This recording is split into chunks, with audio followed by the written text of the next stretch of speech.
هذا باب التوبة الذي كتبت عليه آيات التوبة.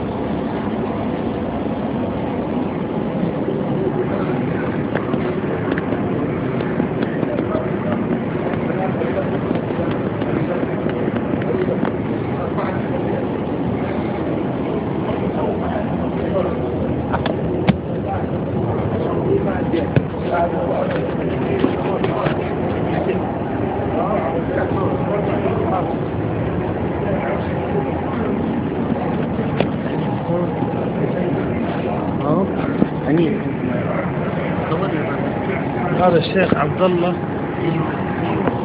حفيد الشيخ عبد العزيز،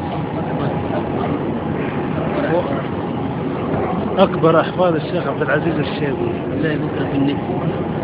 نت مين يا عمي؟ هذا شيء خاص. هذا نتبار، هذا نتبار. نتبار إيه لما دخل في قناة